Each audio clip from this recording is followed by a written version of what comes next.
a abrir a sua Bíblia no livro de Jeremias, livro do profeta Jeremias, no capítulo de número 2, no verso de número 13.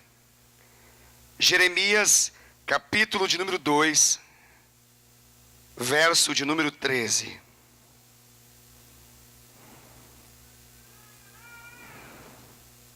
Aleluia. Abra o seu coração para aquilo que Deus quer falar. A voz de Deus tem poder suficiente para mudar a sua história. Mas é importante que você coloque toda a sua atenção no Senhor nesse momento. Amém, querido? Jeremias, capítulo 2, verso de número 13.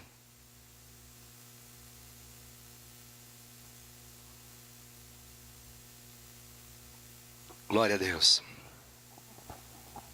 Eu leio a palavra do Senhor. A Escritura Sagrada nos ensina o seguinte. O Senhor diz, através do profeta Jeremias: porque dois males cometeu o meu povo. A mim me deixaram o manancial de águas vivas, e cavaram cisternas rotas, que não retêm as águas. Eu repito, o Senhor diz: porque dois males cometeu o meu povo. A mim me deixaram o manancial de águas vivas, e cavaram cisternas rotas, que não retêm as águas. Amém, queridos? Glória a Deus. Eu quero ministrar sua vida nessa noite sobre esse tema aqui: fonte de avivamento. Amém? Fonte de avivamento. Um manancial de avivamento. Fonte de avivamento. Aleluia. Nessa passagem que nós acabamos de ler, está muito claro aqui uma repreensão do Senhor. Basicamente o Senhor está dizendo: olha, Israel, o meu povo, cometeu dois erros, dois crimes. Fizeram duas coisas extremamente terríveis, comprometedoras. O Senhor diz aqui que Israel, o povo de Deus, da antiga aliança, do Antigo Testamento, eles decidiram abandonar o Senhor. Eles abandonaram o Deus vivo. E o Senhor se declara nessa palavra como sendo a fonte da vida deles, a fonte da história deles. O Senhor se declara nessa palavra como sendo o próprio manancial de vida. E Ele menciona que, olha, vocês abandonaram o manancial, vocês abandonaram a fonte. Mas se não bastasse isso, vocês ainda foram além. Vocês me substituíram, diz o Senhor. O Senhor aqui aponta uma idolatria no coração de Israel. O Senhor aqui aponta um erro terrível, porque ele não apenas foi deixado de lado, mas ele foi deixado de lado em função de ter sido substituído. E ele foi substituído aqui por cisternas. A palavra que nós acabamos de ler diz que eles cavaram, eles fizeram, eles criaram. Eles foram ao ponto de elaborar e ter e garantir água para eles através de uma cisterna. Porém, a palavra que nós lemos aqui, ela diz que essa cisterna tinha um problema inesperado. Um problema que quando eles fizeram, eles não imaginavam que pudesse acontecer. Eles apostaram todas as suas fichas, os seus créditos, a sua expectativa e esperança nessa cisterna. E achavam que as cisternas que eles criaram, seriam suficientes para poder dar conta do recado. Mas eles apostaram errado. Eles apostaram mal. E a Bíblia fala que, o Senhor diz, através da Escritura Sagrada, que a cisterna era rota. Que as cisternas eram rotas.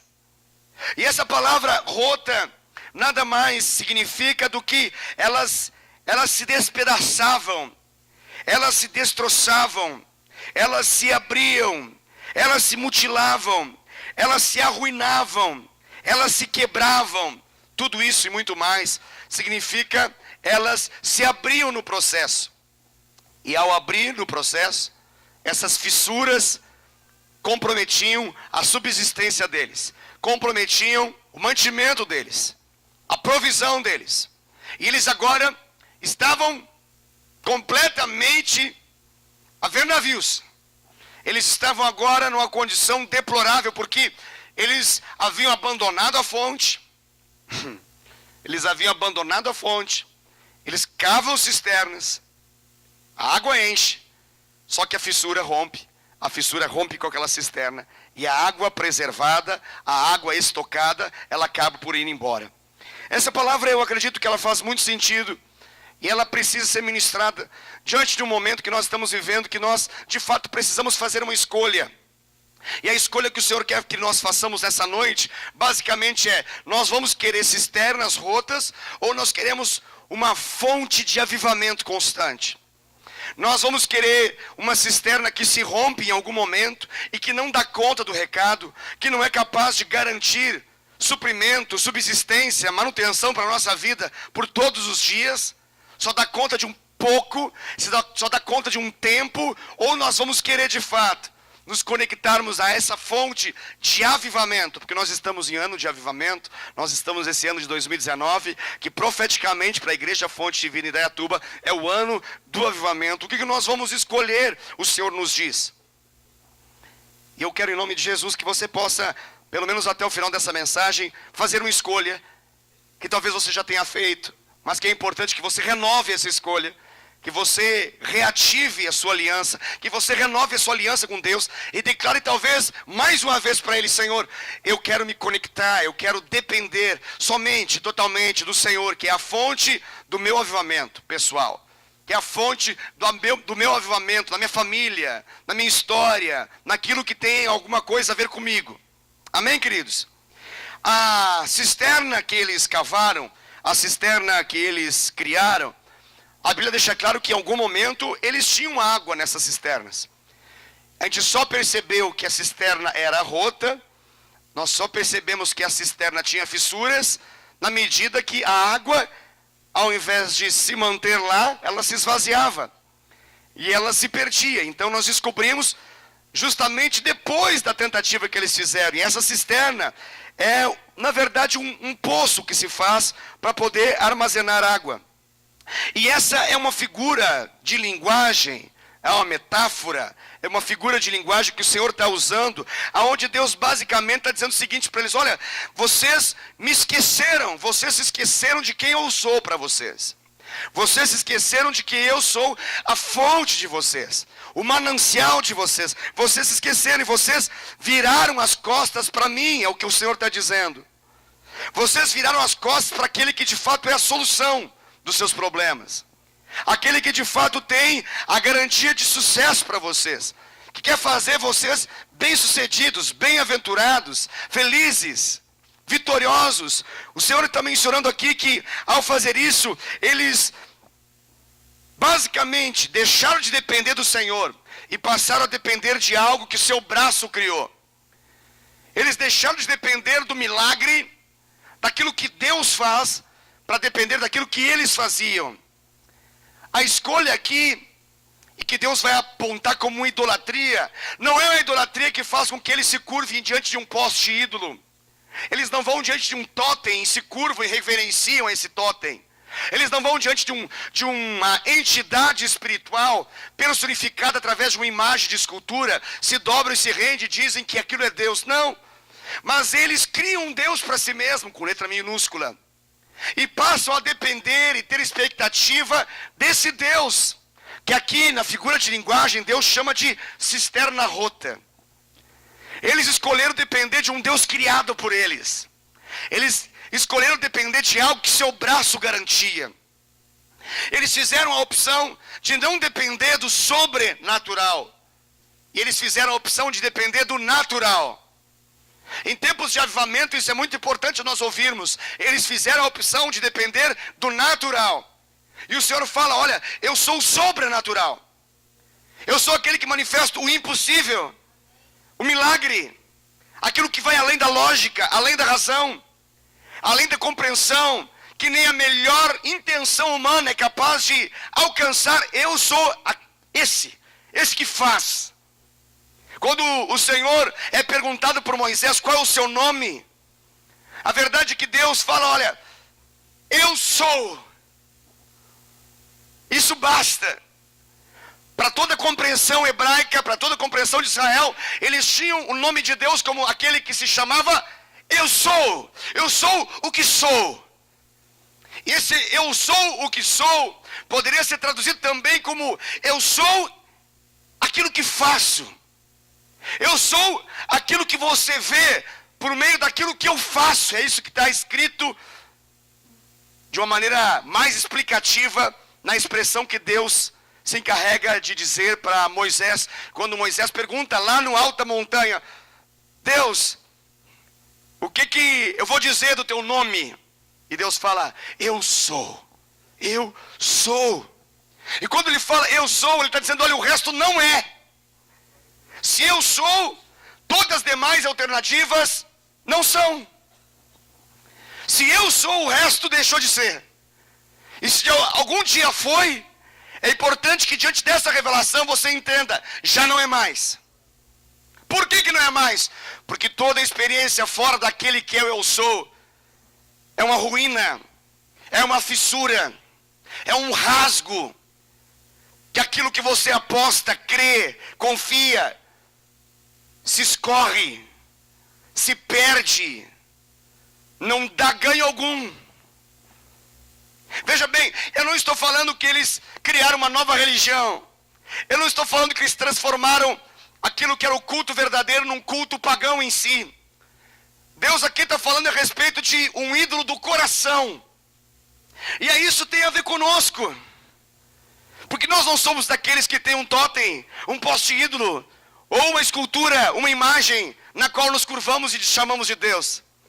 Mas existe uma facilidade gigante na nossa geração, no nosso tempo, de nós criarmos ídolos no nosso coração.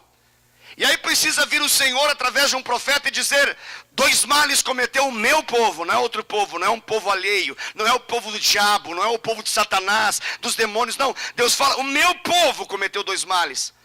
A mim me abandonaram, me deixaram, eu, a fonte, eu, aquele que sou, aquilo que faço, a fonte de vida, o manancial, a fonte da existência, e me substituíram, me trocaram por uma cisterna que não retém as águas, por uma cisterna que não dá conta daquilo que eles precisam. Eu fico imaginando Deus como um pai querendo fazer, porque Ele eu sou aquilo que faço. O nome do Senhor pode também assim ser conhecido como eu sou aquilo que manifesto, eu sou aquilo que faço. Tenta imaginar aquele que é o eu sou aquilo que faço, olhando para essa circunstância e pensando: eu posso fazer, eu posso fazer. Mas eles não querem que eu faça. Eu tenho poder para fazer, mas eles não aceitam que eu faço, porque há uma resistência no coração deles. Há uma irresistência implacável no coração deles. Eles decidiram me abandonar e decidiram apostar a sua confiança naquilo que lhes parecia seguro. Mas o Senhor sabe, isso vai falhar. O Senhor antecipadamente já está dizendo: vai quebrar, vai falir, vai dar ruim. Não aposte nisso. Não aposte naquilo que não é de Deus. Não aposte naquilo que não vem dos céus. Não coloque a sua confiança eterna naquilo que vem da terra, da mão do homem. Não faça essa besteira. Não cometa esse equívoco. Aqui o Senhor está mencionando a respeito dessa cisterna, e você sabe que não há nenhum problema em si numa cisterna. A questão aqui é apenas uma figura de linguagem, porque Deus está falando algo espiritual. Não estou dizendo com essa palavra que você tem que pegar a caixa d'água e dar um fim nela, de que você não possa ter um poço na sua casa, que você não possa ter um reservatório de águas. Não é essa a questão. Eu acredito que você entende o que Deus está falando. E o que Ele está dizendo basicamente é o seguinte: olha, essa cisterna, o problema dela é que ela é uma constante liberação de morte. O problema dela não é simplesmente o fato de que ela é rota. O problema dela não é simplesmente o fato de que ela é uma cisterna aberta embaixo e que vai escorrer a água em algum momento. O problema dela é que ela é uma cisterna de retenção de água. E água parada da dengue, da chikungunya, da zika. As pessoas ficam zicadas. Água parada da morte.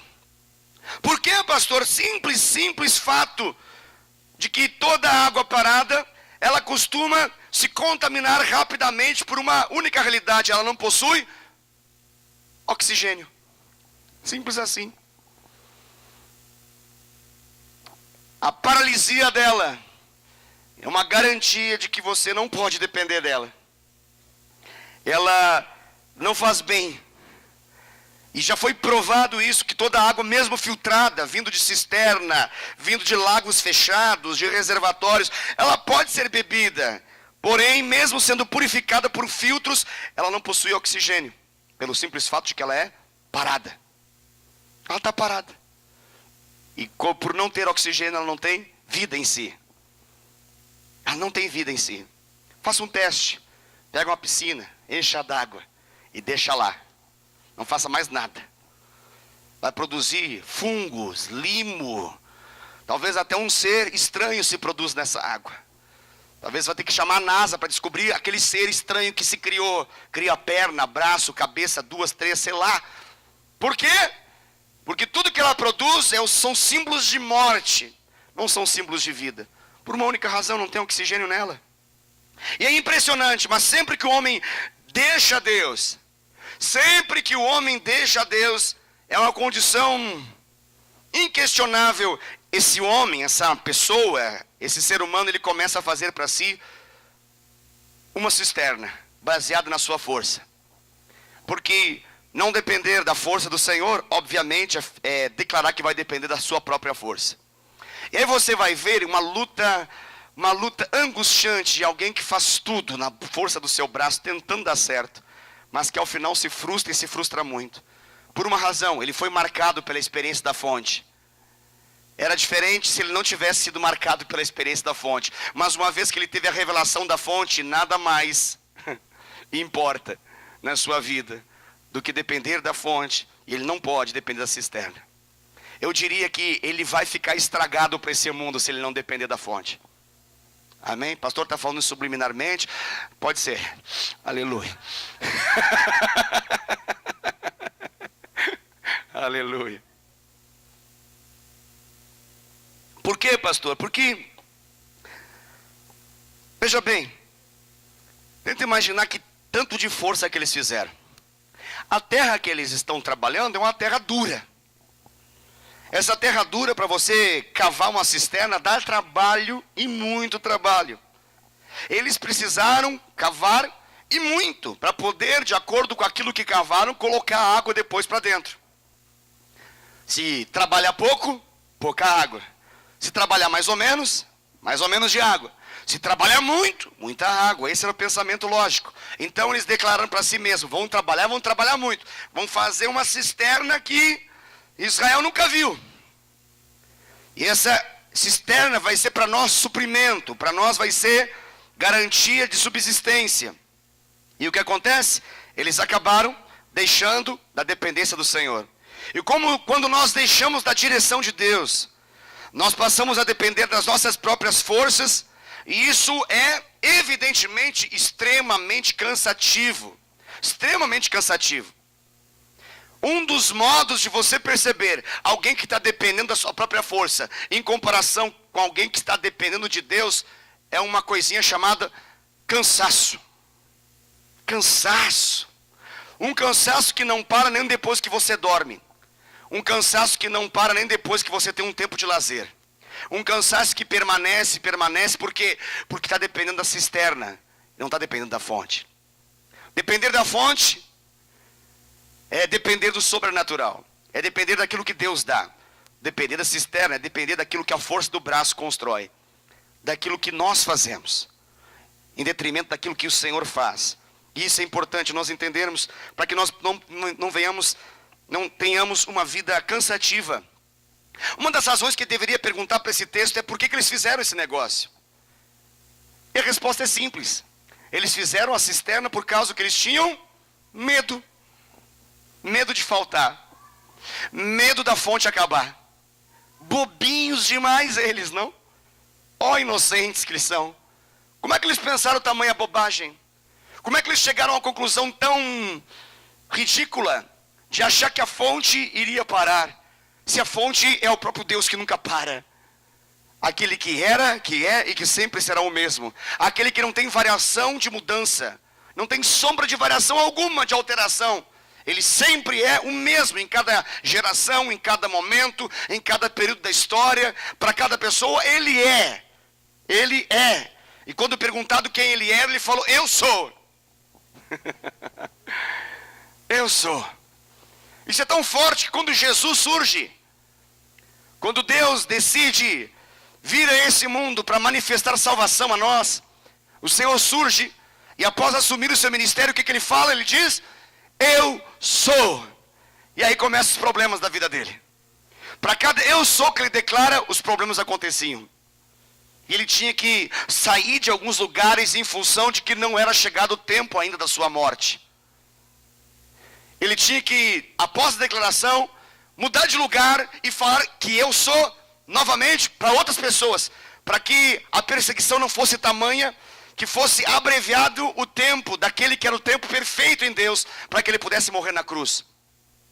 Então ele chegava e dizia, eu sou o caminho, a verdade e a vida, e ninguém vem ao Pai a não ser por mim. Cada vez que o eu sou ressoava, a nação de Israel, perplexa, pensava, essa frase é uma frase muito perigosa, porque foi a mesma frase daquele que falou com Moisés, o grande líder, libertador de Israel. Cada vez que ele dizia eu sou, ele estava se declarando como o próprio Deus. Cada vez que ele falava eu sou, ele estava dizendo eu sou Deus na terra.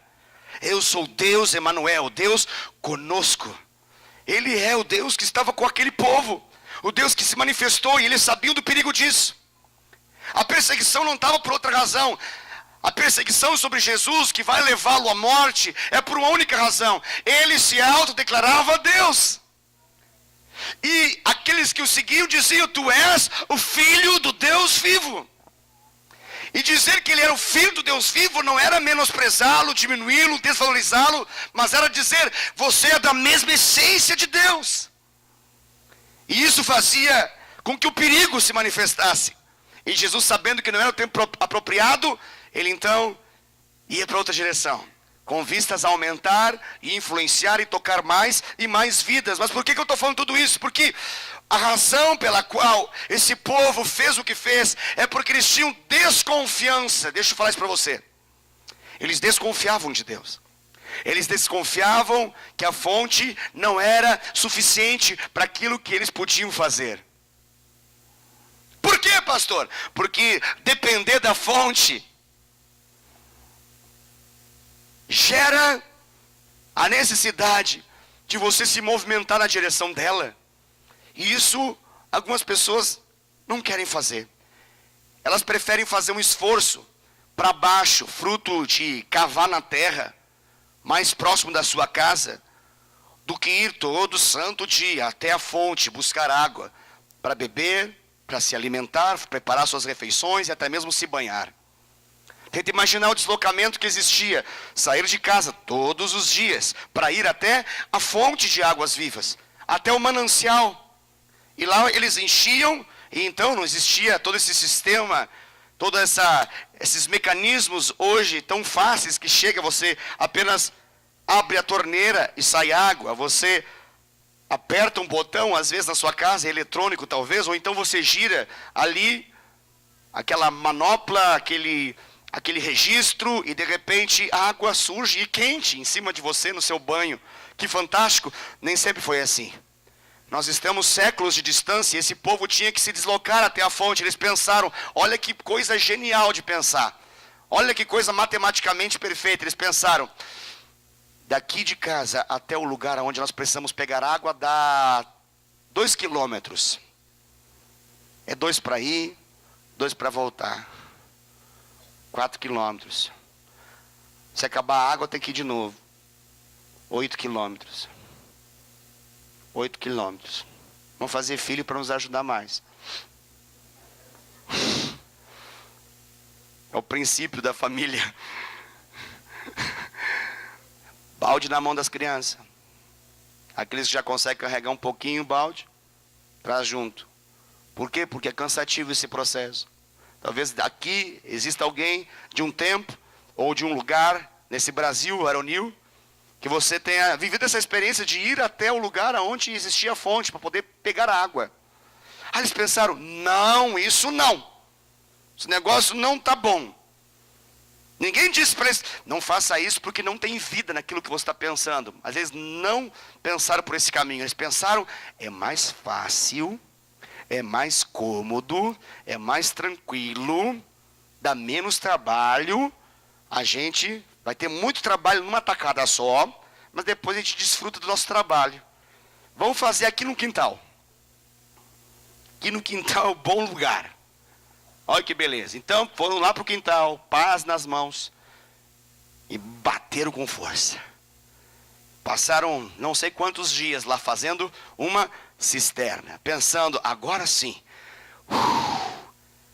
estamos na boa, estamos tranquilos, porque temos suprimento. Qual foi o erro deles? Eles não sabiam que essas águas não tinham oxigênio, que essas águas eram águas mortais, eram águas facilmente contaminadas, eram águas que, na verdade, mesmo que não fossem que não fossem rotas as cisternas, ainda assim eles não poderiam defender dela. Mas além disso, eram rotas.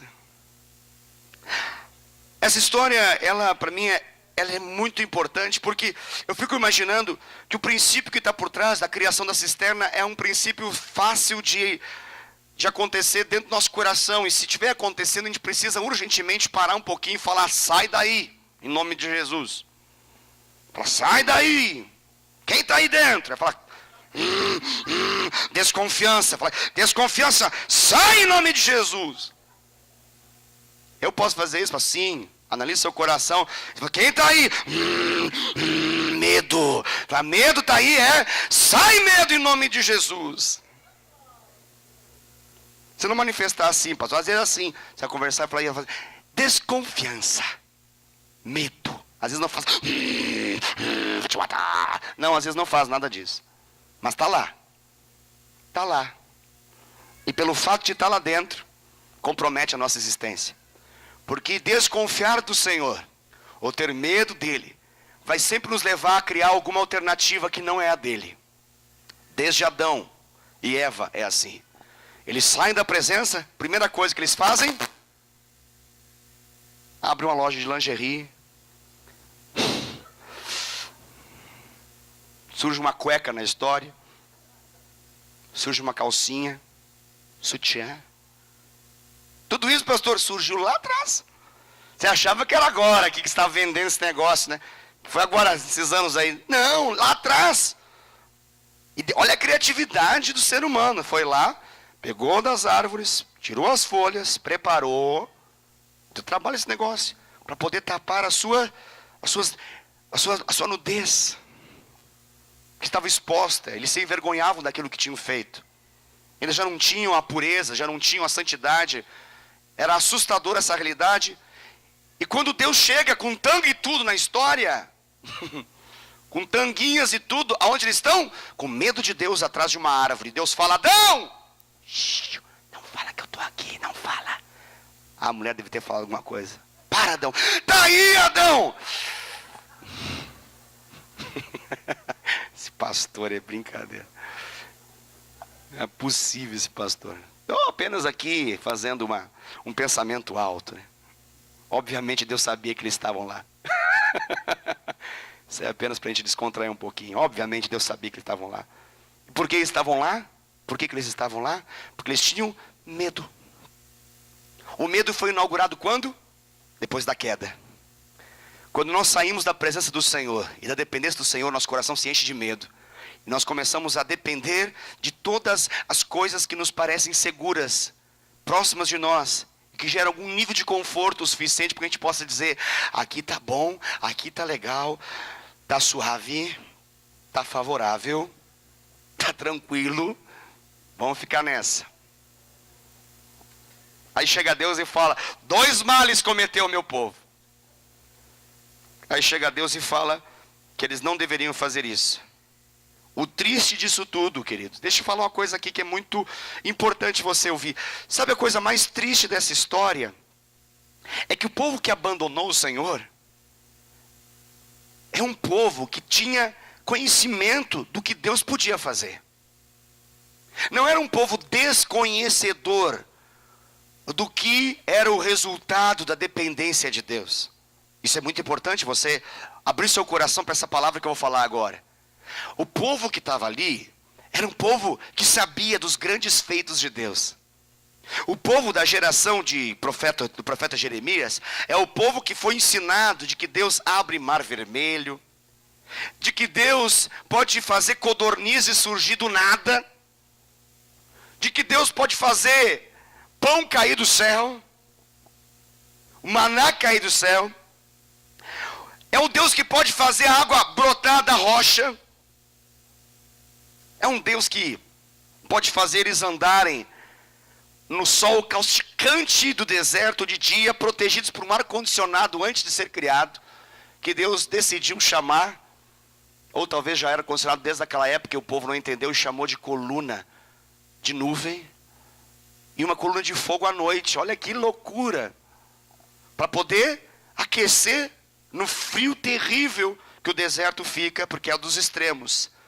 Extremo calor de dia e muito frio à noite. Eles tinham um conforto. A Bíblia fala que eles, olha só, não precisavam comprar roupa, porque Deus fazia que a roupa deles não se deteriorasse.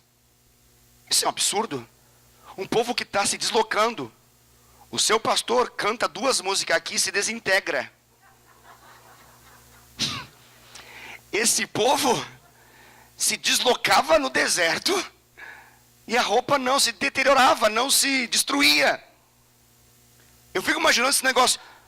O povo não chegou de um lado para o outro em dias, nem em meses. Levou anos. Não, me explica esse negócio. A roupa não só não se deteriorava. Imagina uma criança. Passa um ano. Quem tem filho sabe como é que é esse negócio. Passa outro ano. Meu Deus, está acontecendo um milagre na roupa. A roupa está aumentando de acordo com o crescimento dessas crianças. Isso é Deus. Um Deus que faz o impossível acontecer. Quebra a lógica. Quebra a lógica do comércio. Imagina, talvez esse pensamento não pudesse ter shopping lá, poderia ter lojas, mas esse povo não dependia disso, porque Deus garantia o vestuário para eles, a vestimenta deles, Deus garantia a alimentação deles. Aí vem Jesus, e o que ele fala? Ele fala assim: olha para os lírios do campo. Ok, olhei. Aí Jesus fala: está vendo os lírios do campo? Nem Salomão em toda a sua glória se vestiu como eles. Eita. Aí Jesus olha para as aves do céu.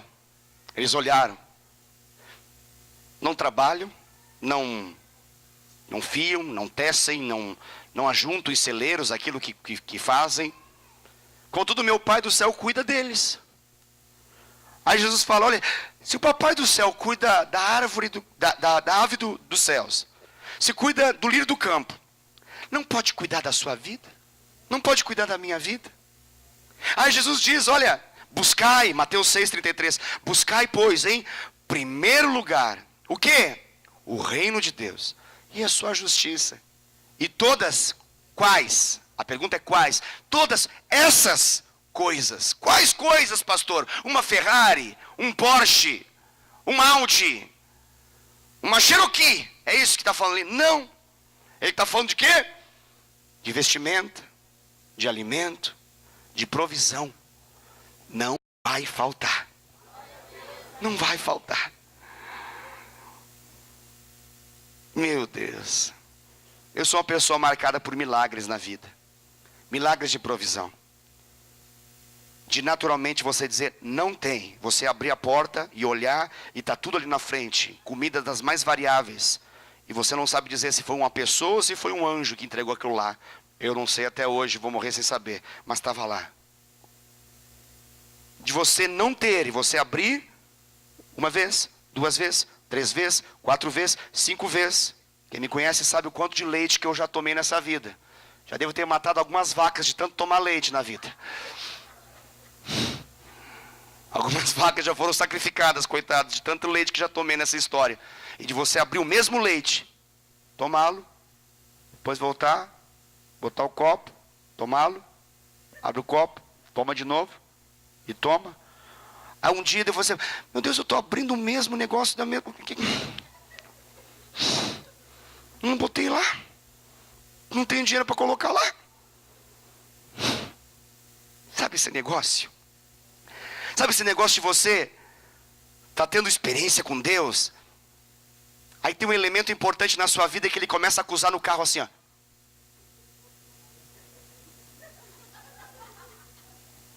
Quem vive de milagre sabe o que eu estou falando. Aí você fala, Jeová. Aí você começa a cantar. Jeová, girei. Cadê você?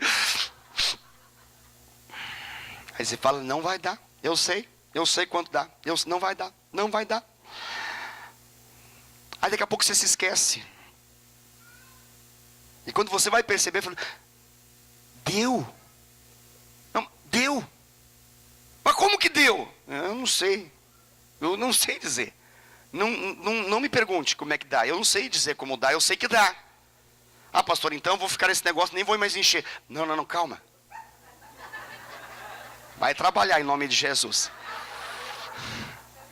Aquele que não trabalha não come também. Mas eu deixo falar uma coisa para você. Se você depender de Deus, você vai trabalhar para comer, para poder pagar suas contas, ser um homem de caráter, uma mulher de caráter, viver na fidelidade para com o Senhor, dizimar na casa do Senhor, ofertar, viver tudo isso. Mas pode acontecer, como já aconteceu na minha vida, de você passar por fases e que Deus vai permitir na sua vida para Ele provar uma coisa para você. Que Ele é o seu Deus. Um Deus que te supre em todo tempo. E é o mesmo Deus que supre a ave no céu. É o mesmo Deus que faz o lírio do campo ser melhor do que a roupa do Salomão. É o mesmo Deus. Isso é importante na nossa vida. Isso marca a nossa história. Com qual razão? Por qual propósito? Para que você possa saber uma coisa. Não tem por que ter medo dele. Não tem por que temer. Se tem uma palavra agressiva em toda a Bíblia que você vai achar centenas de vezes a mesma frase é não temas, não temas. Alguns crentes bem intencionados já procuraram, então me fizeram o favor de eu não fazer isso. Eu só falo para você, eles cataram na Bíblia quantas vezes Deus falou não temas, e eles chegaram à seguinte conclusão, que tem 366 vezes a palavra não temas na Bíblia. Se você é inteligente, você já entendeu por que tem 366.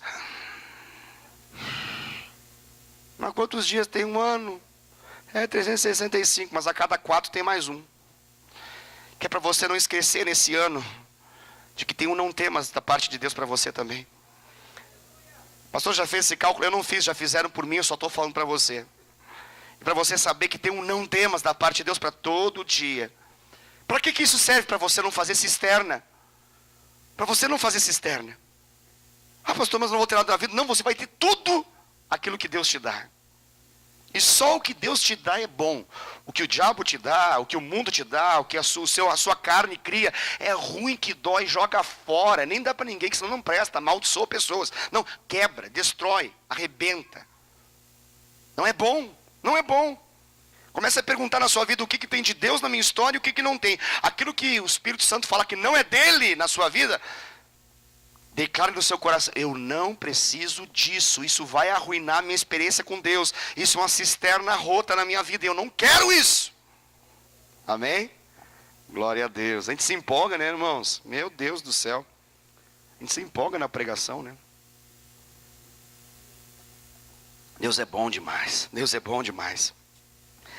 Pastor, por que eles fizeram isso? Porque eles eram um povo que escolheram se tornar, sabe uma pessoa que não tem, aqui na frente já foi falado isso hoje, não tem por que ter essa postura. São abençoados. São abençoados. A gente não viu ainda o mar se abrir na nossa frente, esse povo viu. A gente não teve a experiência de saltar codorniz na nossa boca, empanturrar de codorniz falando, chega! Esse povo teve. A gente não teve a experiência de abrir a porta de casa e ter um monte de pão lá, que caiu do céu. A gente pegar aquele que é o nosso daquele dia, para depender dessa experiência sobrenatural. A gente não teve isso. A gente não teve uma série de experiências que esse povo teve, irmãos. A pergunta é, por que eles fazem isso? Sabe o que eu penso? Que essa é justamente às vezes a razão de tanta murmuração. Deus dá tanto, dá tanto, dá tanto, que a gente fica assim, meio... Sabe aquele que tem tanto que já não reconhece o valor de nada? Sabe aquela pessoa que não tem valor, não sabe o valor das coisas?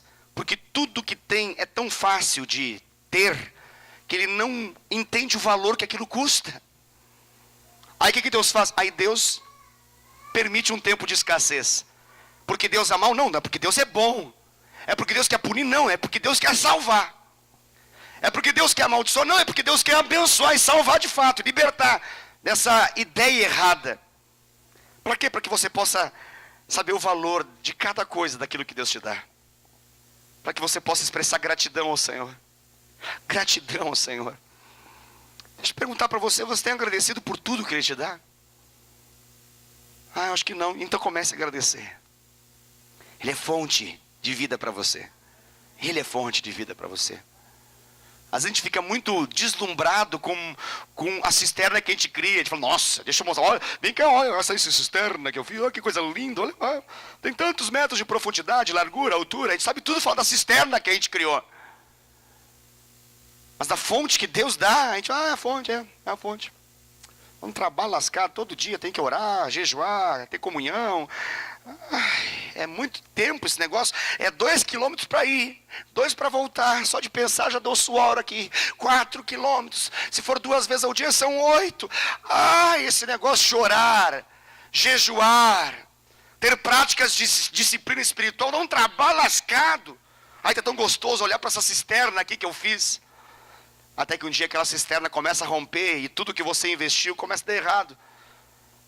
Talvez você pense, Deus me abandonou? Não! Deus quer te salvar, por isso Ele chega e se aproxima de você e fala, 2 males cometeu meu povo. E o arrependimento vai ser o caminho da restauração dessa realidade. Qual a diferença em relação à fonte, na comparação com a cisterna? Bom, a fonte é algo que não para de jorrar nunca, que tem todo o suprimento que nós precisamos. Mas como eu disse, na maioria das vezes está longe da nossa casa. Mas ali tem todo o suprimento que nós necessitamos. A fonte, ela tem um detalhe interessante. Porque a cisterna, ela dá uma impressão que nos parece mais forte e convincente do que a experiência que nós temos com a fonte. Como assim, pastor? É simples. Você pega um reservatório de água grande, se aproxima dele e você fala, meu amigo, quanta água. Aí você vai na fonte, aí você pergunta, onde é que tem uma fonte aqui perto? Aí as pessoas, tem lá. Aí você vai caminhar, vai se aproximar, talvez você está com expectativa de muita água. Aí você chega lá, o que tem? Tem um negócio lá pingando assim, pá. Tem um negócio lá escorrendo água. Isso aí é a fonte. Tá. Entendi. Legal. Interessante. Isso é fonte? É fonte de vida. Tem oxigênio ali, tem vida. E jorra continuamente. O reservatório só tem aquilo que está estocado. Ali jorra sem parar. E de onde jorra, pastor? Jorra da rocha.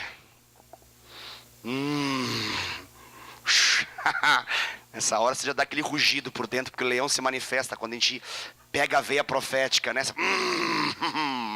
Eu sei do que ele está falando. Eu sei que você sabe. Ele é a rocha da sua salvação, é o rochedo da sua vida. É dele que se produz esse negócio, é de dentro dele. Espetaram ele na cruz, saiu água e sangue, mas saiu água também. É dele. Ele é a rocha da nossa salvação. O rochedo que nós devemos fazer e colocar toda a nossa confiança. É ele. Só que ele tem uma aparência que por vezes pode fazer com que alguém não o considere tão importante. Porque ele estabelece um princípio que norteia toda a palavra, que é dos pequenos começos. Mas esse pequeno começo de uma fonte faz com que um rio inteiro se manifeste depois dela. Mas começa de um pequeno começo. Você consegue entender isso? Pequenos começos que não podem ser desprezados. As coisas de Deus têm uma tendência a começarem pequenas na sua vida. Pastor, se começar grande eu posso desconfiar? Pode desconfiar. Talvez não seja de Deus. Por quê? Tudo que é monstro já nasce grande. Nunca vi a história do Frankenstein, mas eu imagino que ele não nasce assim, do fruto de um relacionamento tranquilo. Já nasce grande, naquelas proporções animalescas, e vem para aterrorizar, porque é monstro. As coisas de Deus, elas nascem num filete de água, e que pela fé faz você entender que vai jorrar permanentemente, sem parar, e é um rio de vida. Você consegue entender isso? Está entendendo a linguagem profética de Deus aqui nessa noite? Deus está falando com você, tem coisa de Deus, que é como um filete de água na sua vida, mas é de Deus. Talvez você está ansioso porque você acha que não é de Deus. Deixa eu falar para você em nome do Senhor, é dele, aposta nisso. Tem oxigênio nesse negócio, tem vida de Deus nesse negócio. Não vá para o caminho da cisterna, que parece tão cômoda, tranquila e segura. Isso é roto, isso é vazado, não coloca... Não invista a sua vida nesse negócio. Fica na segurança de um filete de água que corre da rocha. Beba dessa água que Deus te dá. Ela mata a sua sede. Jesus diz, venha, todo aquele que tem sede, venha a mim e beba. Quando ele fala disso, você imaginou um hidrante estourado para cima? Não, é uma rocha. Que você se aproxima como um filhote se aproxima da dependência do leite que sai da mama da sua mamãe. Que não jorra abundantemente como um hidrante, mas jorra e traz vida para ele. Você consegue entender essa linguagem que eu estou falando? Você está aí ainda? Tem gente que está tão vivendo a nossa geração do século 21, que quer tanta abundância instantânea, que acha que Deus é um botão que você aperta e salta um hidrante na sua frente. Não! É um filete de água. A semelhança de gotas e gotas que alimentam e fazem um bebê crescer e virar um adulto. Assim é o Senhor na sua vida. Você se aproxima dele, ele vai liberando para você. Por que ele não dá mais? Porque é de acordo com a sua necessidade. É de acordo com aquilo que é a estatura perfeita que você está para aquela ocasião, para aquele momento. Se ele apertar mais esse seio, ele faz com que você se engasgue no processo. Então é adequadamente perfeito, de acordo com a sua necessidade. Ele é assim. Por quê? Porque ele te ama. Ele não te empanturra de algo que vai matar você. Ele dá de acordo com a sua necessidade. E a alegria desse pai é ver o seu crescimento todo dia. Crescendo em estatura, graça e conhecimento dele diante dos homens.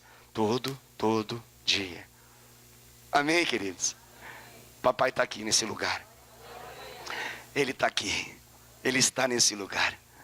Jesus está nesse lugar. Ele é a rocha, o rochedo da nossa vida. Eu quero convidar você a você colocar aquela fita assim, zebrada, nessa cisterna que você tem na sua vida e falar assim, não, aqui ninguém vai passar mais. Então, está interditada esse negócio. Bota uma placa lá assim, aqui não se usa mais esse negócio. Na minha casa não vai se usar mais essa cisterna aqui. Nas minhas finanças não vão mais ser usadas essa cisterna aqui. Chega desse negócio. A gente vai aprender a depender de Deus agora. Ah, mas é um filete de água. Não, vou aprender a depender de Deus agora. Porque Deus trouxe uma revelação nesse culto do dia 24 de fevereiro de 2019. Que esse filete é vida para mim. Aquele tanto de água contaminada, impura, não é bom. Tem dengue, chikungunya e zika vírus lá. É morte naquele lugar. Água parada não dá certo. Eu preciso daquilo que é a vida. Dessa fonte de avivamento constante. Que supre todas as minhas ansiedades. Quem está comigo aqui? Aleluia. Fique de pé, nós vamos orar por essa palavra. Eu quero orar pelo seu coração. Eu acredito que Deus está falando nesse momento. Acredito muito que Deus trouxe essa mensagem dos céus para você, para que você possa rever a sua história. Eu sei que como pregador, eu não tenho a intenção de acertar conscientemente todos os corações aqui. Quem se encarrega de fazer isso é o meu Senhor.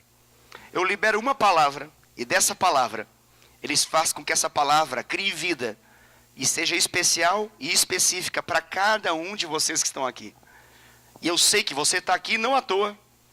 Eu sei que Deus não te chamou nesse lugar simplesmente para você gastar tempo. Ele te trouxe aqui para você analisar as suas cisternas, e nessa noite decidir interditá-las. Você está disposto a interditar as suas cisternas? Elas são rotas ou ficarão rotas. A fonte continua, continua e continua. Deus falou com você? Quero convidar você a fechar os seus olhos agora. E eu quero convidar você que sabe que Deus falou com você nessa noite. Você que sabe que tem uma cisterna rota que está atrasando os planos de Deus na sua vida. Você entendeu a linguagem profética dessa mensagem. Você sabe que Deus falou contigo.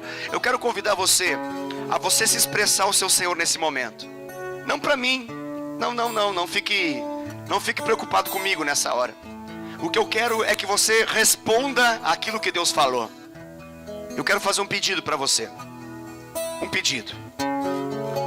Se você sabe que tem uma cisterna na sua vida que precisa ser interditada, eu quero que você nesse momento, com os seus olhos fechados, você está diante do Senhor, nada mais, e para ninguém importa essa decisão e aquilo que você está fazendo diante do Senhor. Mas eu quero que você levante sua mão dizendo: é comigo essa mensagem, eu tenho cisternas na minha vida, coisas que eu criei fruto do meu braço, mas eu não quero mais isso não. Eu não quero mais isso na minha vida. Se essa mensagem alcançou seu coração, independente se você é um líder de célula, discipulador, talvez supervisor, se essa mensagem falou com o seu coração nessa noite, é importante que você responda a Deus. Deus é um Deus que quer que você responda a Ele.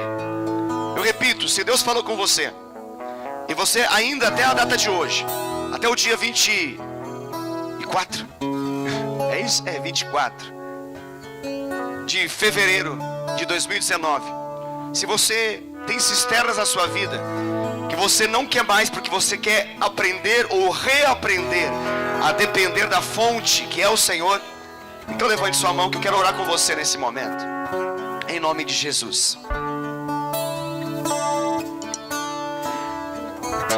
Se vocês puderem baixar um pouco a luminosidade, nós queremos ter um momento aqui diante do Senhor. Para ninguém mais importa esse momento senão para o nosso amado Senhor. Amém, querido?